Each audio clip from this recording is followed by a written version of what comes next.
Rahul here again from Myslate, and here we will continue our discussion on derivatives. In the last session we had looked at the definition of derivatives.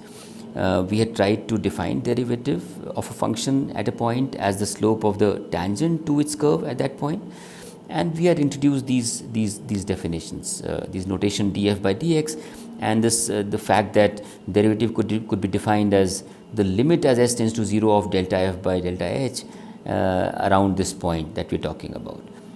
Okay, so let us try to conclude that by introducing some alternative notations for derivative. So we use f prime x, we have already seen that. We also use df by dx, and because we express fx as y often, so we also use y prime for derivative, and therefore dy by dx. So any of these can be used to indicate derivative of f. And if you not talk of a particular point x equal to e, you talk of any general point x, you could have a general definition for derivative like this, that it is the limit of this ratio delta f by h as h tends to 0 around the point x. So delta f here becomes f at x plus h minus fx. And if you want to find out the derivative of f at x equal to a particular point, say e, you simply substitute x equal to e in whatever expression you get from here. Okay, let's now look at some examples to understand this visually.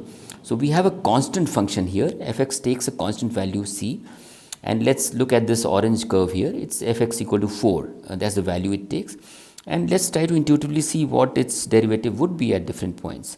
So here you can see that whatever value of x you consider, if you try to draw a tangent to this orange curve, you will always get a horizontal line, and the slope of that is 0, no matter what the value of x is, right? So that's what we have here.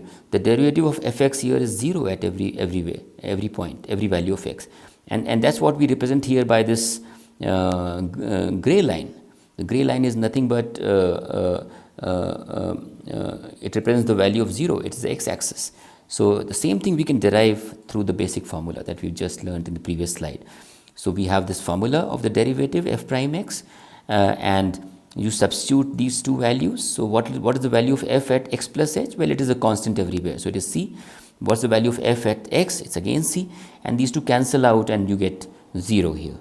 And look at this other example here, fx equals x. This is the identity function.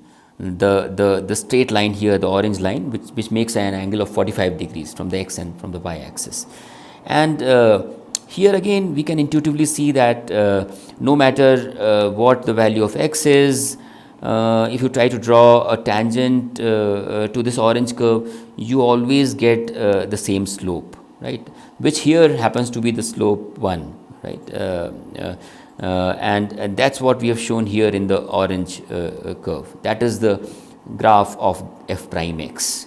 That's the graph of f prime x equals 1, and we can see that also from the basic formula. We have f at x plus h equals x plus h, because this is an identity function here. F at x equals x, and this x gets cancelled with this minus x, and you have h by h. Now here please note that we can cancel these two h in the numerator and denominator, because h tends to 0, but it does not. We are not talking of values of h equal to 0, right? H does not take a value 0.